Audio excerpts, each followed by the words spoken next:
Good evening, कैसे सब? बढ़िया। चलें, कल करा था डाइलेक्ट्रिक सब्सटेंस। क्या करा था? Dielectric substance.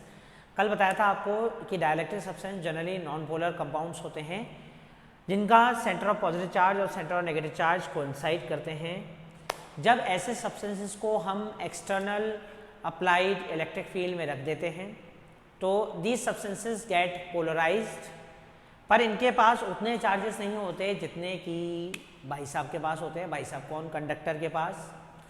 तो अंदर इलेक्ट्रिक फील्ड डेवलप होती है इन सब्सटेंसेस के, इन मीडियम के अंदर इलेक्ट्रिक फील्ड डेवलप होती है, लेकिन जितनी बाहर की होती है उससे कम होती है। कंडक्टर में तो उतनी की उतनी डेवलप हो जाती है जितनी बाहर की होती। तो कंडक्टर में तो net electric field inside the conductor क्या हो जाती है बेटा? जीरो हो जाती है। लेकिन डाइलेक्ट्रिक के अंदर जो अंदर इलेक्ट्रिक फील्ड डेवलप होती है वो पोलराइज इलेक्ट्रिक फील्ड होती है, which is opposite to the direction of applied electric field. ये छोटे छोटे पॉइंट्स हैं, इनको नोट डाउन करके लिखें।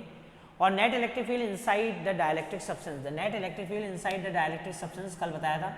The net electric field inside the dielectric substance E naught minus E P, applied electric field minus polarise electric field, applied electric field minus polarise electric field.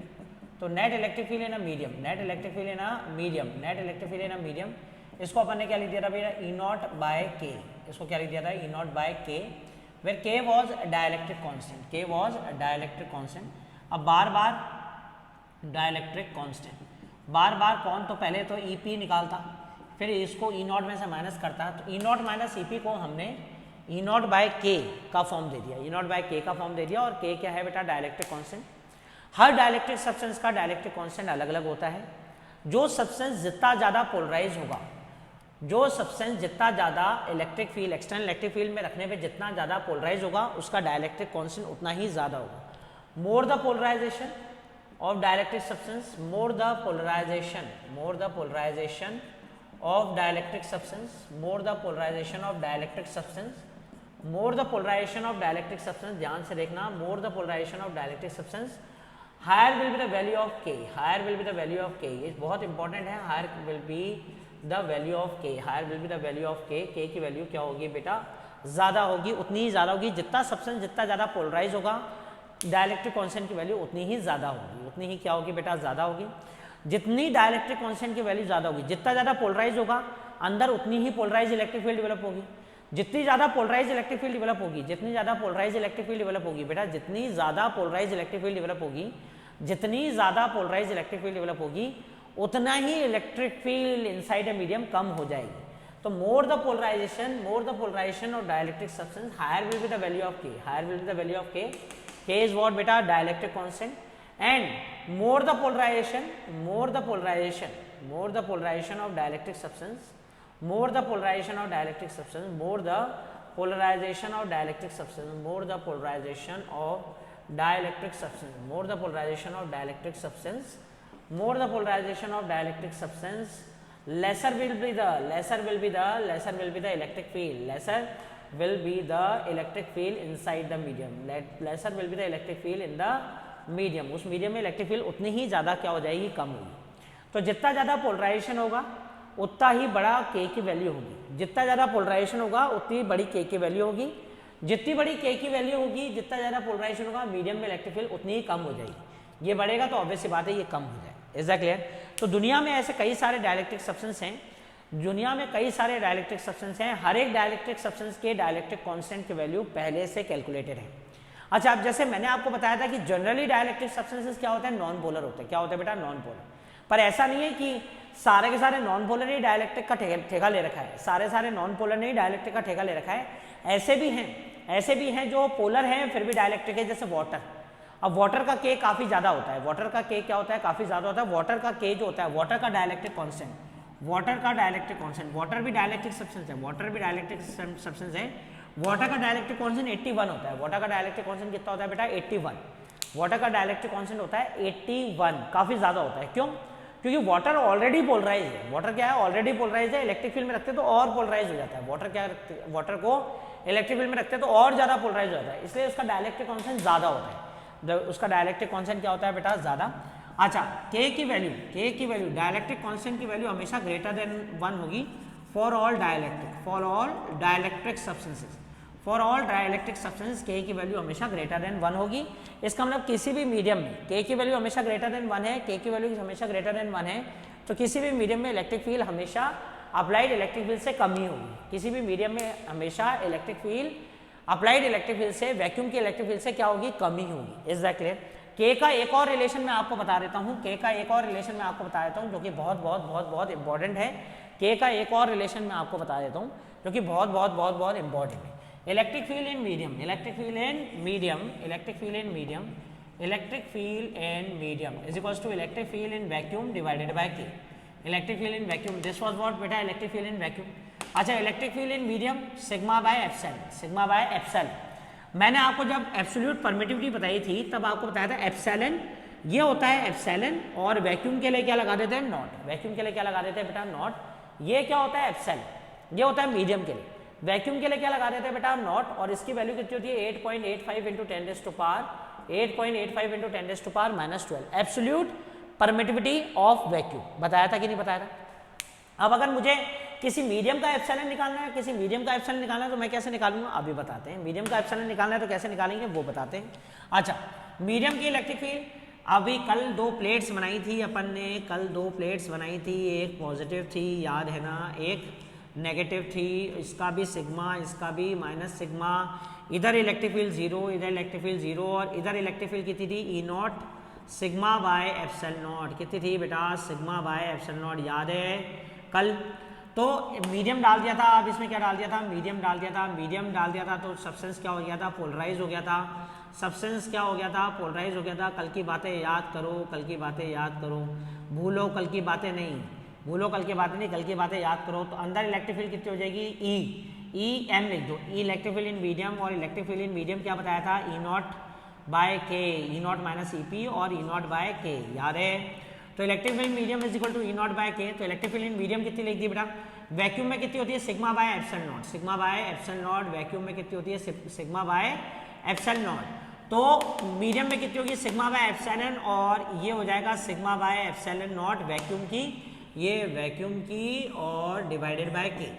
तो भैया sigma से sigma गया, sigma से sigma गया, तो 1 upon epsilon, 1 upon epsilon, 1 upon epsilon will be equal to 1 upon epsilon naught और K को दबे दिया तो dielectric constant can also be written as epsilon by epsilon not.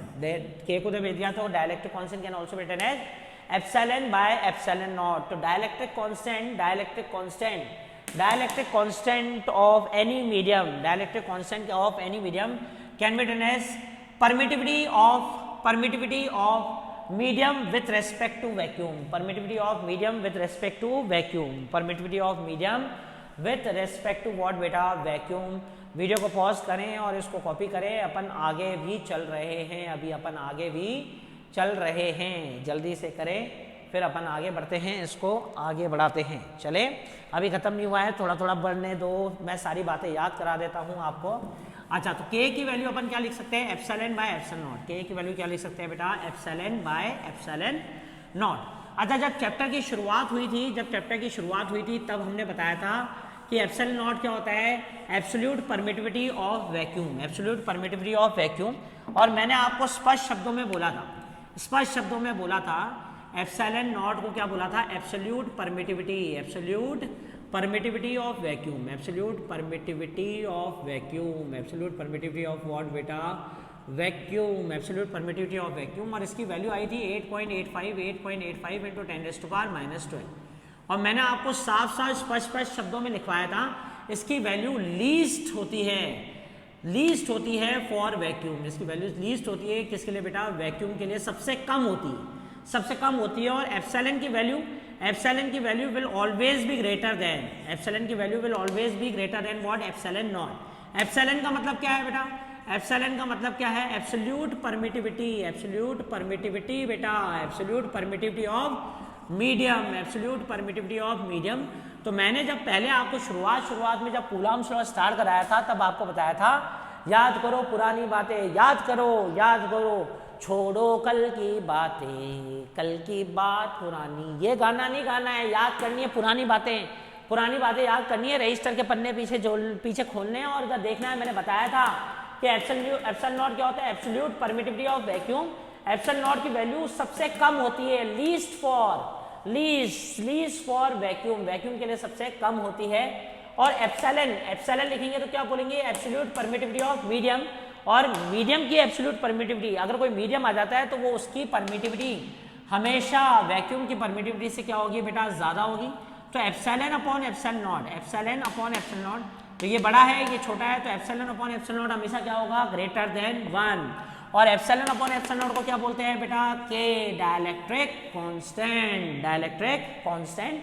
So dielectric constant of a medium, dielectric constant of a medium, dielectric constant of a medium, dielectric constant of a medium is the ratio of dielectric constant of the medium is the ratio of permittivity of medium, permittivity of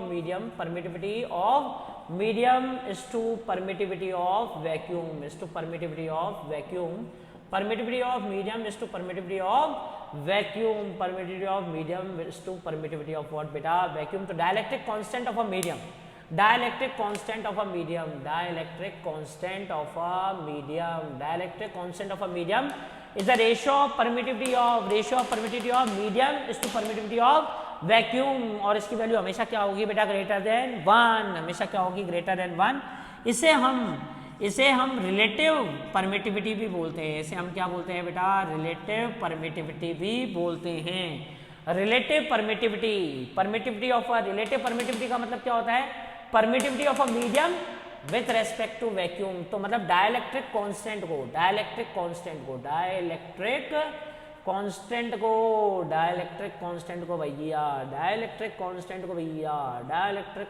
को भैया we always call, also called dielectric medium, dielectric constant को we also call relative permittivity, dielectric constant को और क्या बोलते हैं बेटा, relative permittivity epsilon R, that is permittivity of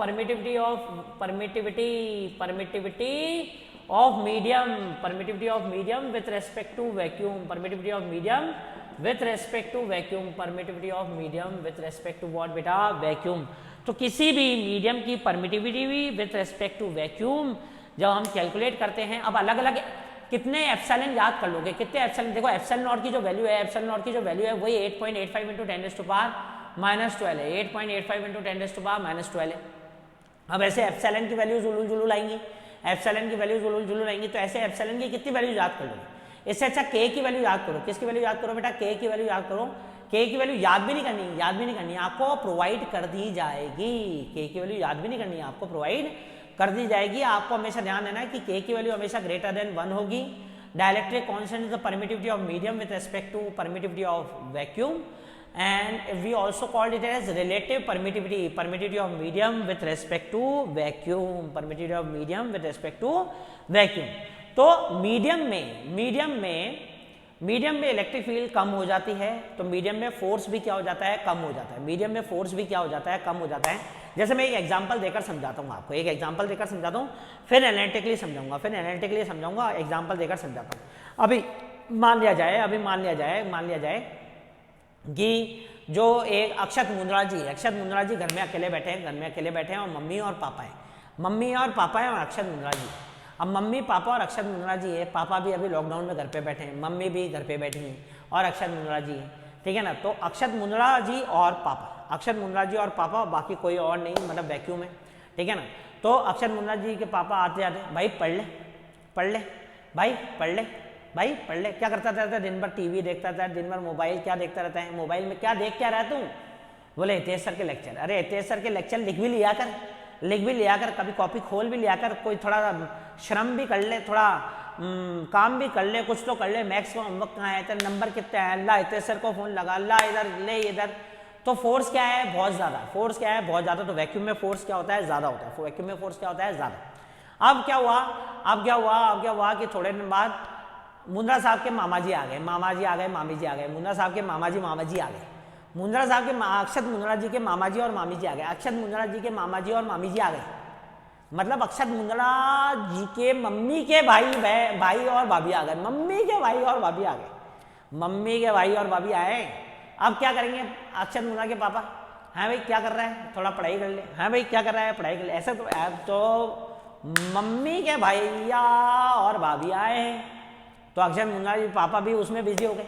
medium आ गया ना, मीडियम, मीडियम कौन है, मीडियम कौन है, अक्षत मुंद्रा जी के मम्मी के भाई और भाई साहब और भाभी जी आ गई, भाई साहब और भाभी जी आ गई। तो अब तो अक्षत मुंद्रा जी के पापा भी उन्हीं में बिजी हो गए। अब अक्षत मुंद्रा जी के पापा और अक्षत मुंद्रा के बीच का फोर्स क्या हो गया, कम हो गया।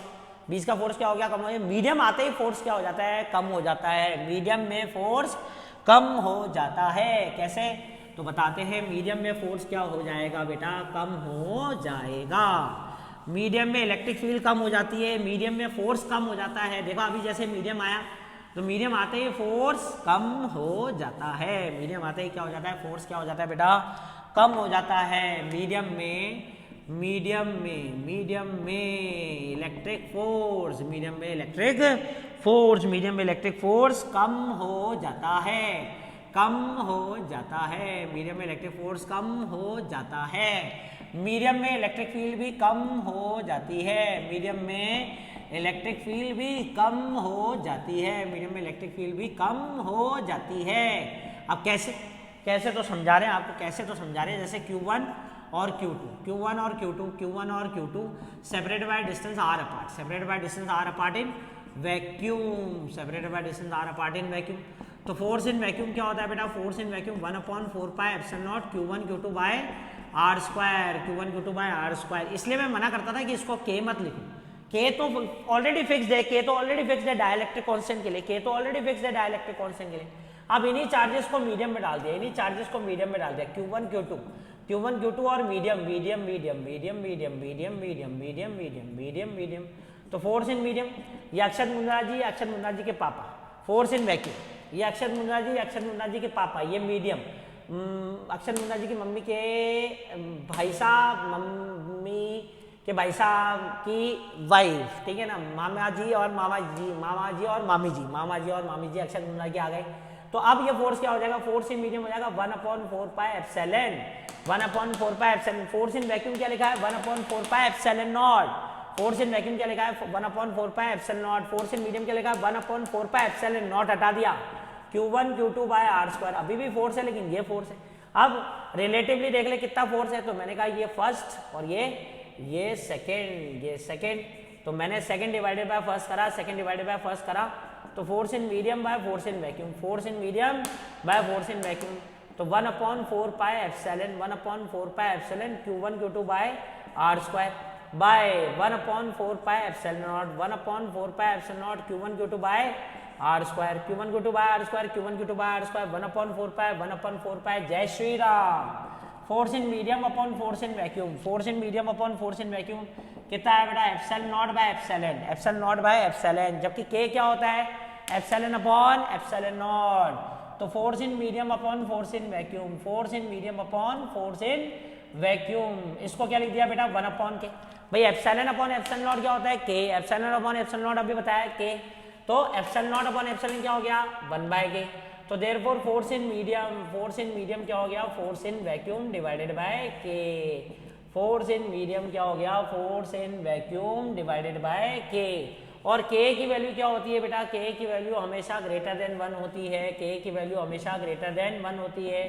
Therefore force in medium greater than 1 होगी, तो किसी भी चीज को ग्रेटर देन 1 से डिवाइड करोगे तो कम हो जाएगी।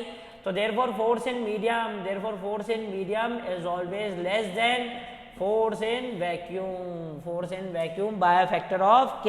And what is K, dielectric constant. What is K बेटा, डाइलेक्ट्रिक कांस्टेंट। तो force in medium is equal to force in vacuum divided by K, force in medium is equal to force in vacuum divided by K। तो medium में जब भी force निकालना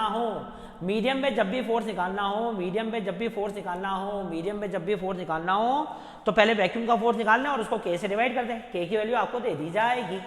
अब जैसे घर में बैठे हैं मम्मी पापा, और आप घर में बैठे हैं, चलो पिक्चर आ रही है, तो अपन घर के सोफे पे ऐसे टांग उठाकर यूँ पर टांग फैलाकर यूँ लेट कर और पॉपकॉर्न को ऐसे खाकर, या मम्मी ने दाल बाटी बनाई है तो वो थाली में बाटी को चूर के, दाल डाल के, प्याज व्याज डाल के, नींबू निचोड़ के करके खा रहे। अरे आया नहीं आया समझ? ठीक है, तो वैक्यूम में तो दाल बाटी की तरफ फोर्स क्या है, ज़्यादा है। अब मीडियम आ गया, सपोज करो 4 मेहमान घर पे आ गए, मामा जी आ गए, मामी जी आ गए, चाचा जी आ गए, चाची जी आ गए, 4 5 10 15 लोग घर पे आ गए, 10-15 लोग घर पे आ गए, सब लोग घर पे आ गए, हाँ सब लोग घर पे आ गए। अब दाल बाटी बनी, अब करके दिखाइए ऐसे ऐसे और यूँ खा कर, फिर तो तमीज़ से खाते हैं। फोर्स क्या हो गया, कम हो गया। फोर्स क्या हो गया, कम। मीडियम में फोर्स कम हो जाता है, इलेक्ट्रिक फील्ड भी क्या हो जाती है, कम हो जाती है। Force in medium is equal to force in vacuum divided by K, और we can also write electric field in medium is equal to electric field in vacuum divided by K. Electric field in medium और electric field in vacuum divided by K. Medium में force कम हो जाता है, medium में force क्या हो जाता है बेटा, कम हो जाता है। ऑब्वियस सी बात है, मीडियम में फोर्स कम हो जाता है। मीडियम और भी कई सारे एग्जाम्पल है यार, लेकिन चलो छोड़ो, ठीक है, यही काफ़ी है, इतनी काफ़ी, खाने पीने तक ही काफ़ी है। वैसे आई हैव मैनी एग्जाम्पल्स कि मीडियम में फोर्स कम हो जाता है और वैक्यूम में फोर्स सबसे ज़्यादा रहता है। ठीक है ना, हंसना बंद करें आप लोग, चलिए आगे बढ़ें, इसको कॉपी करें, वीडियो को पॉज करें और कॉपी करें फटाफट। तो एक अपन क्वेश्चन कर लेते हैं, अब एक क्वेश्चन कर लेते हैं, चलिए आइए। ठीक है ना, मीडियम में फोर्स कम हो जाता है। अब जहाँ तक आपकी सोच जाती है, ले जाओ। जहाँ तक आपकी सोच जाती है ले जाओ भाई। हमारी सोच तो दाल बाटी तक जा रही थी, तो हमने बता दिया कि वैक्यूम में फोर्स क्या होता है बेटा, ज़्यादा होता है। और मीडियम में फोर्स क्या होता है बेटा, मीडियम में फोर्स कम हो जाता है। मीडियम में फोर्स क्या हो जाता है, कम हो जाता है। वैक्यूम में फोर्स क्या रहता है, सबसे ज़्यादा। सही है, चले बाकी आप जिस चीज़ को फोर्स से रिलेट करके देखना चाहे कर सकते हैं, इजाज़त है आपको। चलिए 2 चार्जेस, एक क्वेश्चन कर देते हैं अपन। 2 चार्जेस टू, अब आप सोच रहे होंगे क्यों पढ़ा रहे हैं ये डाइलेक्ट्रिक मीडियम, इस क्वेश्चन के बाद बताता हूँ। 2 charges, 2 point charges, 2 microcoulomb and 4 microcoulomb, 2 microcoulomb and 4 microcoulomb are separated by a distance of 2 meter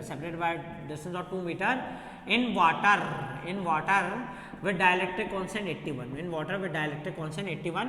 Find the force on them, find the force in between them. तो मीडियम में पढ़े हैं, किस में पढ़े हैं बेटा, मीडियम में। इस बार मीडियम में पढ़े हैं। कई स्कूल्स में तो ये फर्स्ट चैप्टर में पढ़ा देते हैं। अरे कहाँ से पढ़ा देते हो यार, फर्स्ट चैप्टर में डायलेक्ट्रिक नामक कोई चीज़ ही नहीं है। जबरदस्ती फर्स्ट चैप्टर में एग्जाम में और दे देते, वो सोफिया के एग्जाम में और दे दिया कि भाई ये देखो, force in medium is equal to force in vacuum divided by K. Force in vacuum divided by K. तो पहले अपन मीडियम में फोर्स निकालने से पहले फोर्स इन वैक्यूम निकाल लेते। फोर्स इन वैक्यूम का फॉर्मूला तो पता ही है, 1/4πε0 Q1 बाय आर स्क्वायर। तो force in vacuum 9 × 10⁻⁹, Q1 2 × 10⁻⁻6 × Q2 4 × 10⁻⁻6 divided by 2 का स्क्वायर, तो 4। जय श्री राम। तो force in vacuum is equal to 9 × 2 × 10⁻³ newton. ये तो फोर्स इन वैक्यूम हो गया। क्या हो गया बेटा, फोर्स इन वैक्यूम 9 × 2 9 - 6 3 और -6 -3। अरे आया भाया। अब फोर्स इन मीडियम निकाल लेते हैं, वाटर में रखा हुआ है, तो force in vacuum divided by K. तो मीडियम में फोर्स कम हो जाता है, 9 × 2 × 10⁻³ तो वैक्यूम में था, डिवाइडेड बाय 81। तो फोर्स इन मीडियम कितना होगा, 2/9। 9 से 80 बन जाएगा 9, तो 2/9 × 10⁻³ न्यूटन। 2/9 × 10⁻³ न्यूटन। तो कभी भी मीडियम में फोर्स निकालने के लिए आए तो वैक्यूम में फोर्स निकाल लो और उसको डिवाइड बाय के कर दो। अगर इलेक्ट्रिक फील्ड निकालने के लिए आए तो कोई दिक्कत वाली बात नहीं है, इलेक्ट्रिक फील्ड वैक्यूम में निकाल लो जैसे निकालते थे, डिवाइड बाय क्या कर दो बेटा, के। मीडियम में फोर्स कम हो जाता है, मीडियम में इलेक्ट्रिक फील्ड कम हो जाती है बाय फैक्टर ऑफ के। अब मन में ये सवाल आता है, कई बच्चों के आता है, खैर अब दूरियां काफ़ी बढ़ चुकी हैं, अभी ख़त्म हो जाएंगी, कोई दिक्कत वाली बात नहीं है। तो कई बच्चों के मन में सवाल आता है, बोले क्यों पढ़ा रहे हैं डाइलेक्ट्रिक, फोर्स पढ़ाया, चार्जेस के बीच में पोटेंशियल बढ़ाया, समझ में आया कि अगर किसी बॉडी को जितना ज़्यादा चार्ज करोगे उसका पोटेंशियल उतना ज़्यादा बढ़ता जाएगा, क्योंकि जिस बॉडी को जितना ज़्यादा चार्ज करोगे उतना ज़्यादा वर्क डन करना पड़ेगा, उतना ही ज़्यादा उस बॉडी का क्या होगा बेटा, पोटेंशियल होगा। जिस बॉडी पे जितना ज़्यादा चार्ज होगा पोटेंशियल उस बॉडी का क्या होगा, उतना ही ज़्यादा होगा।